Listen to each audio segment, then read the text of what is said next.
En la última visita que hice a la capital, me impactó un edificio que de hecho generó mucha polémica cuando fue levantado. Se conoce como la Torre K. La Torre K está en el mismo corazón del Vedado y se alza como un titán de vidrio, es descrito de esta forma, y acero en el cielo del Vedado, con una presencia realmente imponente. Este edificio está estructurado para defenderse de los embates de la naturaleza, incluso de huracanes de hasta más de 250 kilómetros por hora. Este gigante se le eleva con 42 pisos, 42 plantas. Alcanza una altura de 155 metros, o sea, dejando muy atrás al antiguo Foxa. ¿Recuerdan el Foxa que era icónico? Bueno, lo deja atrás. Contiene 594 habitaciones lujosas.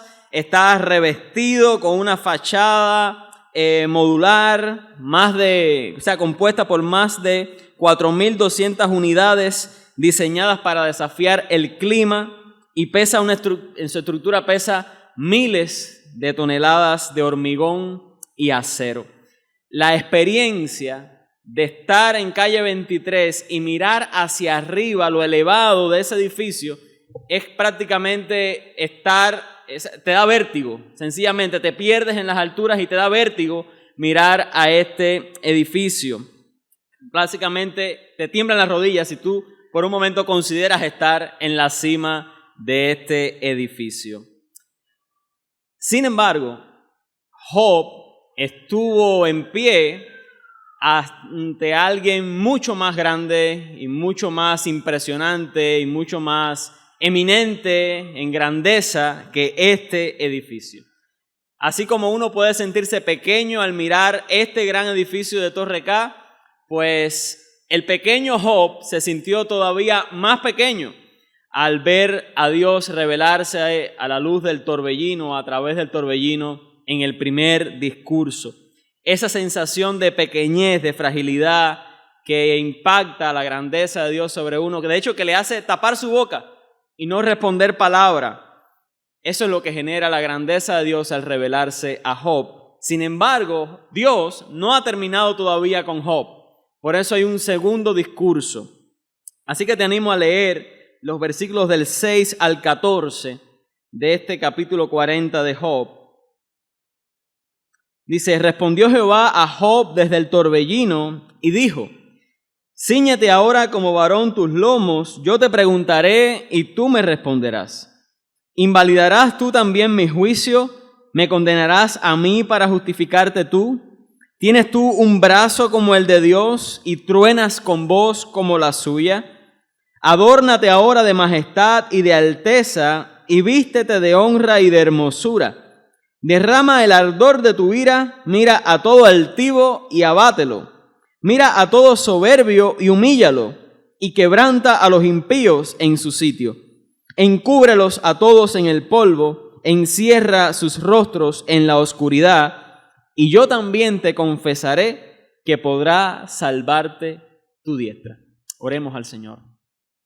Amado Dios, gracias por esta mañana, gracias por tu palabra. Señor, impregna en nosotros convicciones bíblicas. Impregna en nosotros la grandeza de tu majestad. Fija nuestra mirada, Señor, en esta mañana en la gloria, la grandeza, la majestad, la inmensidad de tu poder, Señor. Ayúdanos, Dios mío, a terminar este tiempo en asombro, en humillación delante de ti, Señor. Padre, que al considerar nuestras circunstancias y lo pequeños que somos a la luz de tu grandeza, pues sintamos este sobrecogimiento en el corazón que nos lleve y nos despierte a la adoración genuina a tu nombre, Señor. Y que al mismo tiempo traiga a nosotros, a nuestros corazones atribulados y cargados, traiga aliento, traiga paz, traiga ánimo y traiga esperanza. A ti sea la gloria. No queremos escuchar la voz del hombre, Señor. Queremos escuchar tu voz. Te lo pedimos en el nombre de Cristo Jesús. Amén. Este segundo discurso de Dios comienza con una nueva acusación de Dios hacia Job. Y le dice, versículo 8, ¿invalidarás tú también mi juicio? ¿Me condenarás a mí para justificarte tú? En este discurso, a diferencia del primer discurso, Dios no se encarga de hablarle a Job acerca de que estás oscureciendo mis planes con palabras sin sabiduría. Esta fue la acusación del primer discurso. Pero en este segundo discurso, Dios se va a encargar de tratar el tema si estoy gobernando o no con justicia este mundo lleno de maldad. Ya Dios le demostró en el discurso anterior, que las muchas palabras de Job durante los debates con sus amigos surgen de una sabiduría limitada.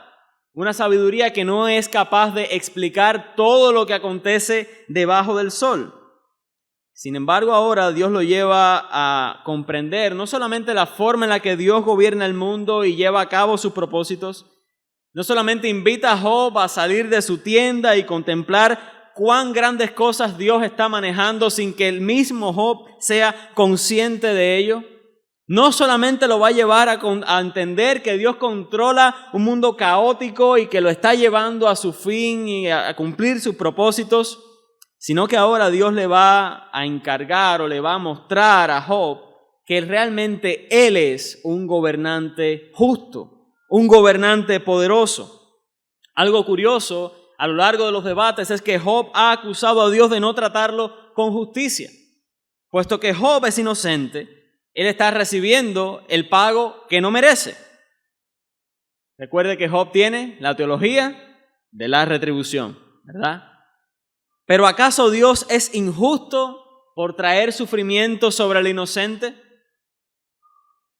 ¿Habrá alguna otra alternativa donde se conserve la inocencia de Job y la justicia de Dios? Bueno, para Job, que mira las circunstancias nuevamente bajo esa teología de la retribución, no hay alternativa. O él es inocente, o Dios es justo, o una de las dos cosas. Pero ambas no pueden sostenerse. En cambio, para nosotros, que tenemos ya mucha más revelación que Job, basta con mirar al Evangelio y desbordarnos en alabanza a Dios, porque el inocente sufrió en lugar nuestro para que Dios permaneciera justo y salvador. En Getsemaní, aquel que era plenamente inocente de todo pecado, Jesús, no usó su inocencia para culpar a Dios de injusticia, sino que aunque clamó 3 veces por ser librado de la cruz, recibió el no de Dios y voluntariamente lo aceptó. Bebió hasta la última copa de la ira de su Padre para garantizar que un día todos nosotros, aquellos que hemos creído en Él, bebamos ahora y para siempre la copa de la salvación y de la gracia de Dios por la eternidad.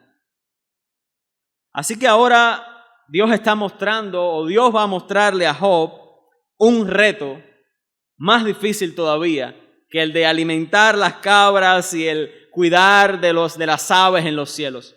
Mira el reto que Dios le plantea a Job. Adórnate ahora de majestad y de alteza, vístete de honra y de hermosura y derrama el ardor de tu ira sobre el impío. Destruye al malo, humilla al orgulloso.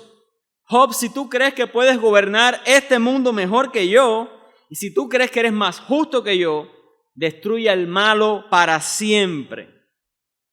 Esto es un reto mucho mayor, va más allá de lo que él le había planteado hacer en el primer discurso. No se trata de cuidar del búfalo, no se trata ni siquiera de poner las estrellas en su lugar.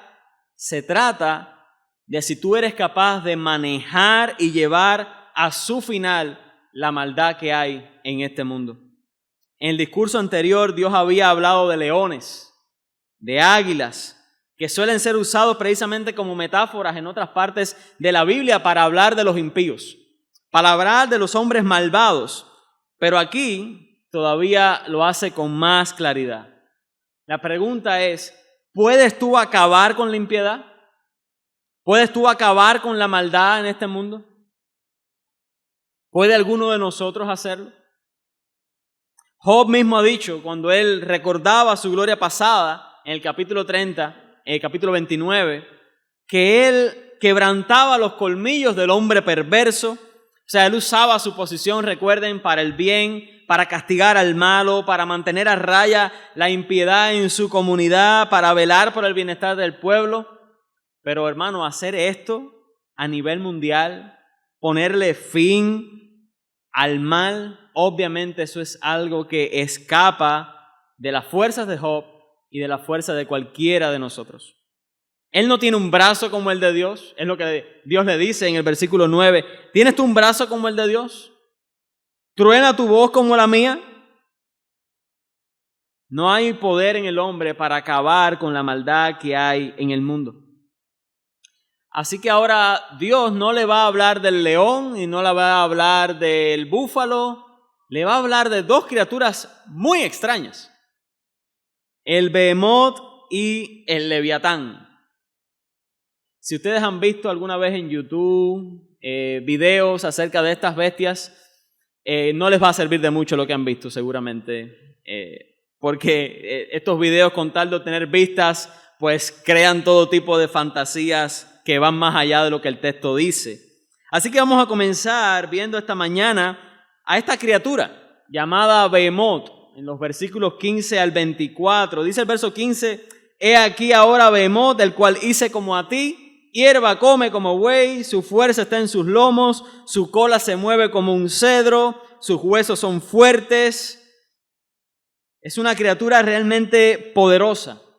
Es una bestia que genera muchas interrogantes, de hecho, desde el propio nombre, porque Behemoth es el plural de la palabra hebrea para bestias. O sea que aunque está hablando de un solo animal, parece un animal compuesto por varias partes de otros animales.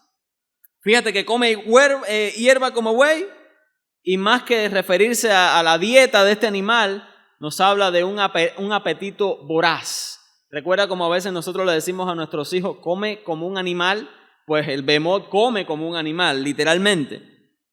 Más que referirse a eso, se refiere a ese apetito devorador, voraz. Es una bestia que se describe fuerte, tremendamente fuerte, con un tremendo poder. Es una super bestia, como dice el versículo 19, él es el principio de los caminos de Dios. O sea, es la más fuerte o es la más grande de todas estas bestias, y es además una bestia peligrosa. Es tan peligrosa que dice el verso 10, la segunda parte, que el que lo hizo puede hacer que su espada a él se acerque. O sea, Dios tiene que controlarlo, Dios tiene que poner su espada para mantener a raya a esta bestia. Un animal indomable, devorador, peligroso, que ni siquiera teme a la crecida del río Jordán. Mira lo que dice el verso 23. He aquí sale de madre el río, pero él no se inmuta. Tranquilo está, aunque todo un Jordán se estrelle contra su boca. Algo curioso es que este animal lo mismo está en la sombra de los árboles, en los lotos de los ríos y en los montes. En cualquier ambiente este animal se hace presente. Hermano, si solamente nos contentáramos con contemplar la grandeza de este animal, ya empezaríamos a sentir temor. De hecho, si dijéramos que este animal es solamente un hipopótamo, pues pudiéramos imaginar o tener una idea clara en nuestra vista de su grandeza. Pero si solamente hablara del hipopótamo, entonces regresaríamos simplemente al primer discurso, donde Dios estaba hablando de animales que conocemos. Sería simplemente regresar a yo soy más fuerte que tú porque yo controlo el hipopótamo. Este animal parece más bien una bestia compuesta. Fíjense que tiene una cola como de cedro, tiene un apetito de buey y sin embargo habita tanto en las aguas como en los montes. Parece más bien una serie de bestias puestas en una sola criatura. Estas bestias, por ejemplo, no sé si recuerdan el libro de Daniel, pero las bestias que están compuestas por diferentes partes de animales, como un leopardo con alas de águila, ¿verdad? Un oso extraño. Estas criaturas que aparecen en Daniel capítulo 7 son característicos de la literatura apocalíptica y representa generalmente a los imperios, como en el caso de Daniel, Estas bestias representaban al imperio griego, medo-persa, Roma. La idea detrás de esta bestia, entonces, a la luz de la literatura apocalíptica, parece ser más bien la autoridad de los hombres, los imperios malvados de este mundo que se aglutinan y se amotinan para oponerse al reino de Dios. El poder de los seres humanos en contraposición con el reino de Dios. Esta bestia nos habla de la forma en que funciona este mundo, con sus estructuras de poder, con los que están en la cima, los que están debajo siendo oprimidos. Nos habla del sufrimiento y de la opresión que acompaña a los gobiernos tiránicos de este mundo. El hecho de que se describa como una bestia tiene todo sentido, porque cuando miramos los documentales de Animal Planet, nos damos cuenta que el mundo de los animales está lleno de caos, está lleno de sufrimiento, está lleno de destrucción. Un animal similar a este aparece en Apocalipsis, capítulo 13, y lleva el nombre precisamente de la bestia. Y allá también es representativo de los poderes de esta tierra, especialmente los gobiernos de este mundo que se oponen a la iglesia, poderes que buscan ocupar el lugar de Dios y gobiernos tiránicos que detrás de ellos tienen y representan también la obra de Satanás. La pregunta para Job nuevamente es: ¿puedes hacer algo al respecto a todos estos poderes del mal? No puedes, pero te digo más. Esta criatura también hace un eco al dios cananita de la muerte, Mot. O sea que este animal, de hecho por su apetito devorador, también es una imagen simbólica, metafórica, representativa, como quieras llamarle, un retrato de la muerte misma. ¿Podemos vencer nosotros los poderes caóticos, maléficos, sobrenaturales que operan en este mundo? No podemos. ¿Puede alguno de nosotros vencer la muerte? Recordaba esta semana este pasaje que está en el Evangelio de Mateo, en el arresto de Jesús. Jesús ha recibido el no voy a pasar la copa de la ira. Y Jesús está dispuesto a ir a la cruz, precisamente. Siempre ha estado dispuesto a ir a la cruz. Pero Pedro no está dispuesto a que su Salvador vaya a la cruz. Toma la espada en su mano y está dispuesto a defender a Jesús de los soldados romanos. No se lo lleven, no lo pueden arrestar. Mi hermano, a veces nosotros tomamos la espada de Pedro por nuestra mano también y queremos ponerle fin a la maldad. Queremos acabar con la maldad con nuestras fuerzas, implantando nuestra propia justicia, llevando nosotros la venganza en el nombre de Dios. Pero si Dios hubiera querido terminar la maldad, hace tiempo que lo hubiera hecho y posiblemente ninguno de nosotros hubiera escapado de ese juicio. Gloria a Dios que Él todavía no ha decidido destruir la maldad de este mundo, porque si así fuera, si así lo hubiera hecho tiempo atrás, ninguno de nosotros hubiera sobrevivido a su juicio, porque te recuerdo que la maldad está en nosotros. Los malos somos nosotros. Hubiéramos sido destruidos de cuajo. Los hombres impíos parecen andar sin frenos, parecen guiar países sin rendirle cuentas a nadie. Esto es lo que Job estaba viendo y esto es lo que le hacía también cuestionar el gobierno de Dios. Veo que el inocente está sufriendo. Parece que tú estás, Dios, no estás haciendo nada. Pero como veremos ahorita, hay uno que ha tomado la espada para vencer a la bestia. Hay uno que ha domado a la muerte. Hay uno que reinará por siempre poniendo fin a la maldad de este mundo. Si Job no puede hacer nada contra leones y contra búfalos, tampoco puede hacer nada contra la muerte y contra el mal.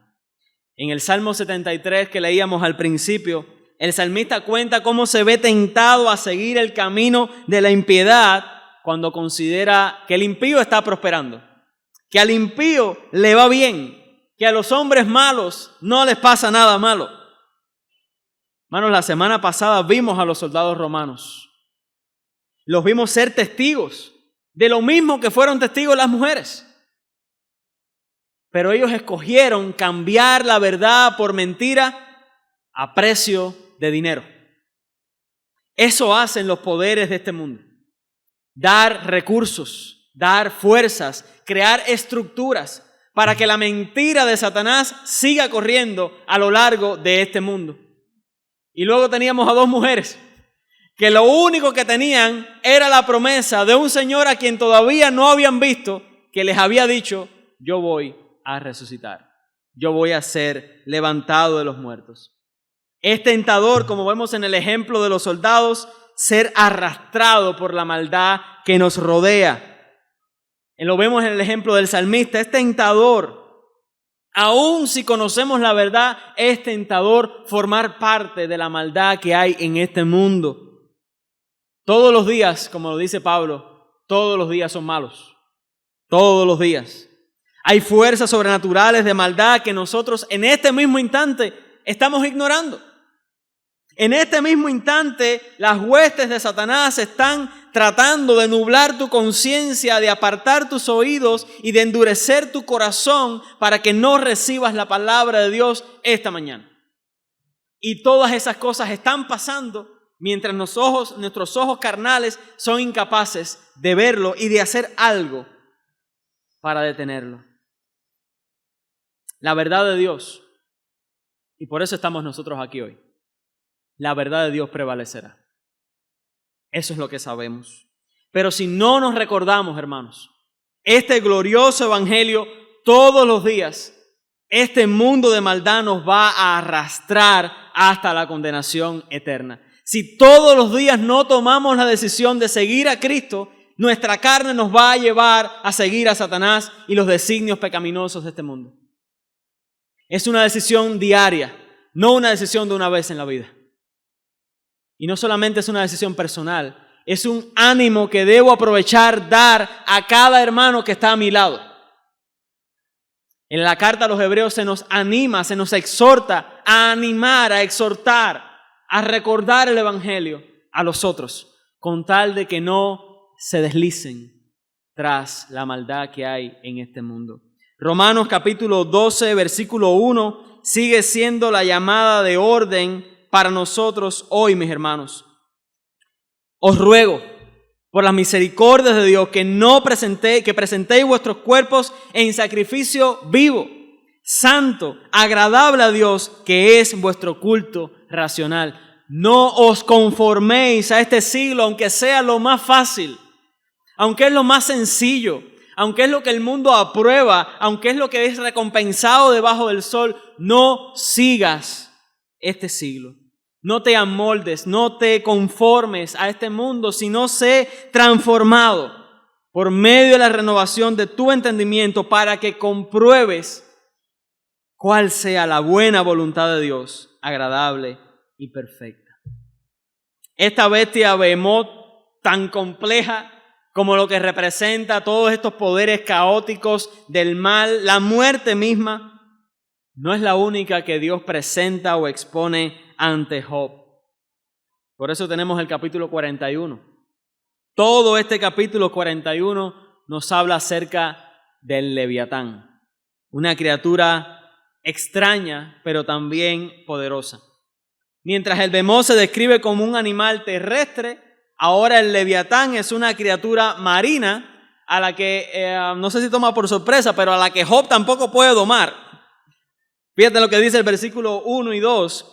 Esto yo creo que es una forma en la que la Biblia también es un poco irónica. Dice: ¿sacarás tú al Leviatán con anzuelo o con cuerda que le eches en su lengua? ¿Pondrás tu soga en sus narices? ¿Horarás con garfio su quijada? O sea, puedes dominarlo, puedes tirarle una soga como un caballo, puedes usarlo para que are tu tierra como un buey. ¿Puedes hacerlo tu siervo? Es un animal extraño porque simbólicamente se dice que habla. Verso 3, ¿multiplicará él ruego para contigo? ¿Te hablará él lisonjas? Dice el verso 8, ¿jugarás con él como un pájaro, como con pájaro? ¿O lo atarás para tus niñas? ¿Puedes usarlo de mascota para que tus hijos jueguen, Job? Es un animal que genera desaliento, que genera pánico, que genera desesperanza. Mira lo que dice el versículo 8. Pon tu mano sobre él, te acordarás de la batalla y nunca más volverás. He aquí que la esperanza acerca de él será burlada, pues aún a su sola vista se desmayarán. Es un animal tan grande, tan fuerte, tan indomable, que el solo mirarlo provoca el desmayo, incluso de los más valientes.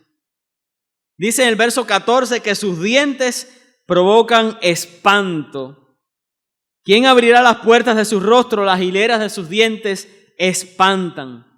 Es además una especie de dragón marino que escupe fuego. Verso 18. Mira lo que dice: con sus estornudos enciende lumbre y sus ojos son como los párpados del alba. De su boca salen hachones de fuego, centellas de fuego proceden. De sus narices sale humo como de una olla o caldero que hierve. En la literatura, aquellos que hayan podido ver las películas o hayan leído los libros del Hobbit, esta saga, ¿no? A veces la confundimos también con El Señor de los Anillos. Aparece Smaug, este gran dragón que habla y escupe fuego. Ahí tienes una buena imagen de lo que vendría siendo este animal. Al final, lo último que dice el Señor en su discurso con respecto a este animal, dice el verso 34, menosprecia toda cosa alta, es rey sobre todos los soberbios. Es el rey más orgulloso, pero es también un falso rey. Él se cree el rey sobre todo, pero no es más que un falso rey. Mira lo que dice el verso 10. Nadie hay tan osado que lo despierte. O sea, ¿quién se atrevería, verdad, a despertar esa bestia si está dormida? Pero dice el Señor, ¿quién pues podrá estar delante de mí? Estar delante del Leviatán no tiene nada que ver con estar delante de Dios. Dice el verso 11, ¿quién me ha dado a mí primero para que yo restituya? Yo no le debo nada a nadie, dice el Señor. Todo lo que hay debajo del cielo es mío. Ese es el Rey verdadero. Aunque Satanás intente engañar a este mundo y se presente ante este mundo como el Rey, no es más que un falso rey. No es más que un mentiroso. Y su orgullo no le ha ganado nada más que la condenación. El Salmo 115 viene a nuestra mente, ¿verdad? Porque en el Salmo 115 justamente el salmista dice acerca de nuestro Dios que todo lo que Él ha querido hacer, eso ha hecho. Solamente hay un soberano y solamente hay un rey y es nuestro Dios. Hay pocas alusiones al Leviatán en la Biblia. Sin embargo, en todas las ocasiones en las que es mencionado por nombre, Dios lo presenta como aquel que está bajo el control y que es derrotado por Dios mismo. Mira lo que dice el Salmo 74. Salmo 74. Dice este pasaje, versículos 12 al 14. Dice, pero Dios es mi rey desde tiempo antiguo, el que obra salvación en medio de la tierra. Dividiste el mar con tu poder, quebrantaste cabezas de monstruos en las aguas, magullaste las cabezas del Leviatán y lo diste por comida a los moradores del desierto. Dios lo tiene bajo control. Dios le da golpes en la cabeza. Mientras Job no puede usar al Leviatán de mascota para sus hijos, dice la Biblia en el Salmo 104 que Dios lo ha creado para jugar con él. Hay una traducción interesante que es la traducción de la NBI. En el Salmo 104, versículo 26, dice lo siguiente: allí andan las naves, allí este Leviatán que hiciste para que jugase en él. En esta traducción parece que Dios ha creado el mar para que el Leviatán juegue en el mar. Pero la versión de la NBI dice que Dios ha creado el Leviatán para que Dios juegue con él. Es una mascota, si quisiéramos ponerlo de esa manera. Pero esto no es suficiente. En Isaías, capítulo 27, Isaías profetiza la derrota final de esta criatura a manos de Dios. Por todas estas cualidades nuevamente podemos suponer que al igual que el behemoth, este animal es mucho más que una criatura. Está simbolizando algo más grande y terrible que un dragón o un cocodrilo. De hecho, Juan en Apocalipsis aplica todas estas imágenes de serpientes, dragones y monstruos marinos a Satanás. En Apocalipsis capítulo 12, versículo 9, el apóstol Juan no tiene temor de describir precisamente a Satanás de esta manera. Y fue lanzado fuera el gran dragón, la serpiente antigua que se llama Diablo y Satanás, el cual engaña al mundo entero. Fue arrojado a la tierra y sus ángeles fueron arrojados con él. Pero de la misma forma, en el capítulo 20 de Apocalipsis, Juan tampoco tiene temor de contar la victoria de Dios sobre esta criatura. Dice el verso 2, y prendió al dragón. ¿Recuerda las palabras que hay en Job? ¿Quién puede ponerle un anzuelo al leviatán? Bueno, la misma idea está en Apocalipsis. Y prendió al dragón, la serpiente antigua, que es el diablo y Satanás, y lo ató por 1000 años. Este leviatán, a la luz de toda la historia bíblica, es una representación de Dios, de Satanás mismo. Su ferocidad y su poder lo hacen temible, lo hacen terrible, lo hacen feroz, pero aún así es una criatura, y es una criatura domada por Dios. Así al inicio del libro vimos, por ejemplo, que Satanás parece que puede hacer lo que quiera. No. Dios le pone límites. Él parece que quiere hacer o puede hacer lo que le place, pero solamente puede hacer lo que Dios le permite hacer. Elifaz vio un espíritu muy extraño que en sus propias palabras lo llevó a desmayarse, lo llevó a espantarse. La misma palabra que aparece acá en el capítulo 41 de Job. Así que este leviatán que provoca espanto, que provoca desfallecimiento, no es otro que el mismo Satanás. Así que bajo los nombres de estas dos figuras extrañas y singulares, el behemoth y el leviatán, Dios expone ante Job los poderes del caos, la maldad de los hombres que se amotinan contra el reino de Dios, la muerte y a Satanás mismo. Y el reto para Job es bastante sencillo. Gobierna con justicia este universo en el que todas estas fuerzas están actuando. Vamos, tú tienes la fuerza para hacerlo. Obviamente Job no está en condiciones de hacer eso. Y de hecho, esa es la reacción de Job, reconocer que no puede en el capítulo 42. Pero no voy a leerlo porque lo predicaremos la semana siguiente. Pero obviamente Job está experimentando mucha humildad en este momento. Por otra parte, Dios no está diciendo que está haciendo lo mejor que puede para manejar todo este poder maléfico, pero que a veces se le va de control. En ambos casos, el Señor dice que es el Señor soberano y justo, que tiene bajo su mano toda la maldad, que tiene bajo su control la muerte, que tiene bajo su control a Satanás mismo. Y nada ocurre sin su consentimiento.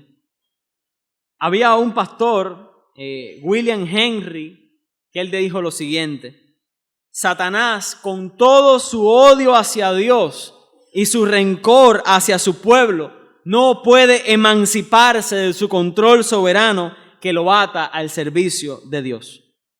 En todos sus blasfemos designios está Satanás, a pesar de sí mismo, haciendo la obra de Dios.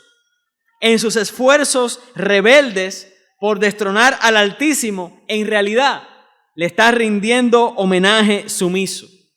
Al mover el cielo y tierra para lograr la perdición de aquellos a quienes Cristo ha redimido, en realidad los está preparando para la gloria. Aunque es un demonio, lleno de amargura y malignidad, e intentando toda forma de perjuicio, está atado a hacer lo que más odia, un siervo. El gran tema de este segundo discurso, hermanos, es si Dios está capacitado para ejercer gobierno justo sobre este mundo. Mientras Job ha cuestionado esto, Dios ha retado a Job a que gobierne este mundo en el que habitan el Behemoth y el Leviatán. Job no puede llevar a cabo este reto, es obvio. Y mucho menos puede ponerle fin a la maldad, a la muerte y a Satanás, pero Dios sí puede hacerlo. ¿Cómo ha sellado Dios su victoria definitiva sobre la maldad de los hombres, sobre Satanás, sobre la muerte? Mientras los hombres, como describe el Salmo 2, se amotinan, construyendo sus imperios de maldad, generando opresión, desasosiego, sufrimiento, oponiéndose al reino de Dios con leyes cada vez más absurdas. La palabra de Dios declara en el Salmo 2 con contundencia: el que mora en los cielos se reirá. El Señor se burlará de ellos. Luego hablará a ellos en su furor y los turbará con su ira. El Señor dice: pero yo he puesto mi rey sobre Sión, mi santo monte. O sea, el Señor ha hablado. Con su poderosa palabra ha declarado el fin de los reinos de este mundo y se lo ha entregado a su Mesías. Por mucho que los hombres, hermanos, se esfuercen en establecer y promover sus reinos temporales, al final de la historia, como nos describe Apocalipsis 11:15, los reinos de este mundo han venido a ser de nuestro Señor y de su Cristo, y Él reinará por los siglos de los siglos. Mi hermano, si al final todo lo que permanece, y así es el reino del Señor y de su Cristo, entonces la manera más sabia de vivir en este mundo no es la fórmula del mundo: comamos y bebamos, que mañana moriremos. La manera más sabia de vivir en este mundo es invertir tu vida por completo en hacer avanzar ese reino eterno de Dios. Es gastar nuestras fuerzas y recursos en aquellas cosas que rendirán ganancia en la eternidad, venciendo el mal de este mundo con el bien. ¿Cómo? Testificando y viviendo el evangelio que nos ha salvado. Hermano, una vida piadosa anuncia al mundo el poder transformador del evangelio y el carácter del siglo venidero, lleno de santidad y de justicia. Así que no necesitas ser pastor y no necesitas ser misionero para hacer avanzar el reino de Dios. Solo necesitas la convicción de que una vida llena del Espíritu de Cristo, una vida dominada por la palabra de Dios, puede ciertamente hacer la diferencia en este mundo. En la cruz del Calvario, el Behemoth y el Leviatán parecían obtener la victoria. El más injusto y terrible de los sufrimientos estaba teniendo lugar bajo la mirada de Dios. Pero Dios no estaba pasivo como un simple observador, sino que, como nos dice en el libro de los Hechos, todo esto estaba ocurriendo por el determinado consejo y anticipado conocimiento de Dios. Dios ha destruido el imperio de la muerte con la muerte de su Hijo en el madero. Como nos dice Hebreos, por cuanto los hijos participaron de carne y sangre, Él también, hablando de Jesús, participó de lo mismo, para destruir por medio de la muerte al que tenía el imperio de la muerte, esto es, al diablo, y librar a todos los que por el temor de la muerte estaban sujetos durante la vida a servidumbre. La muerte no puede ser destruida, sino por la muerte. Y el aguijón de la muerte es el pecado, lo que nos dice 1 Corintios. Y el poder del pecado es la ley. Mas gracias sean dadas a Dios, que nos da la victoria por medio de nuestro Señor Jesucristo. Hermanos, Satanás todavía tiene mucho poder en este mundo. Debido al pecado, la muerte sigue siendo una realidad presente y los hombres impíos siguen levantándose contra Dios. Pero Cristo ha venido Ha inaugurado su reino por medio de su muerte y su resurrección. Con su victoria sobre el madero y el sepulcro, garantizó la victoria final de Dios. Aunque ahora, por un poco de tiempo, tengamos que ser atribulados en nuestro sufrimiento, tenemos esperanza verdadera y eterna. Mis sufrimientos presentes están bajo el control de mi Padre, que gobierna con poder los poderes más terribles de este mundo y que ama tanto a su iglesia, que siendo aún nosotros pecadores, entregó a su Hijo por nosotros. Mi hermano, Dios no es solo un observador curioso de nuestras aflicciones. Él está presente y activo en cada uno de nuestros sufrimientos. Él está presente y activo cumpliendo su buen propósito en mí a través de ese sufrimiento. Y quizás ahora mismo no sepamos, en nuestro dolor no sepamos todo lo que Dios está haciendo. No somos capaces de entenderlo todo, pero sabemos que es bueno lo que Él está haciendo. Sabemos que el peor de los sufrimientos, por duro que sea, acaba aquí, en esta vida, acaba aquí, en este mundo. No nos va a seguir a la eternidad. Es algo temporal y Dios controla soberanamente la medida del dolor que Él nos envía. Job debía definitivamente entender estas cosas y nosotros también. Venía a mi mente cuando miraba a Job o pensaba en Job y leía un poco esta historia que a veces no sé cuántos se habrán fugado de la beca cuando estaban en la escuela. Yo traté de recordar una vez que lo hice, no me vino bien a la mente. Pero generalmente cuando un perro te está cayendo atrás, o varios de ellos te están cayendo atrás, tú aparte de huir, estás pensando, no hay ningún dueño aquí cerca al que yo pueda llamar. Sabes que los perros más rabiosos responden a la voz del dueño, ¿verdad? No hay ningún dueño cerca que pueda de alguna manera atarlos con una correa, que pueda de alguna manera hablar y sujetarlos. A veces nosotros pensamos de esa manera cuando sufrimos. Pensamos que no hay límites y que no hay control sobre el mal que nos está pasando. Pensamos que, por así decirlo, los perros que nos están atacando no tienen dueño. Pero el Dios soberano y todopoderoso tiene bien atada la correa de los males de este mundo, incluso de aquellos males que nosotros ignoramos. Ni el Bemot, ni el Leviatán, ni ningún hombre malo, ni la muerte, nada de este mundo puede destruir el reino de Dios. Su reino permanecerá. Por eso, la única reacción apropiada para nosotros que hemos creído en este vencedor de Satanás y de la muerte y del pecado y del mal, es postrándonos en asombro y humillación, con plena confianza ante este soberano y justo Dios que gobierna sobre todo. Postrémonos, hermanos, adoremos, humillémonos y reconozcamos a nuestro Señor.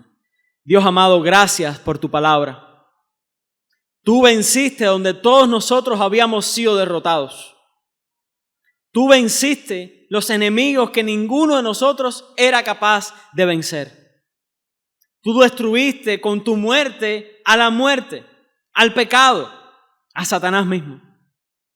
Te damos gracias, Señor, porque tu evangelio es tan claro a lo largo de todas las Escrituras que podemos mirar a Cristo desde todo el consejo de tu palabra, Señor.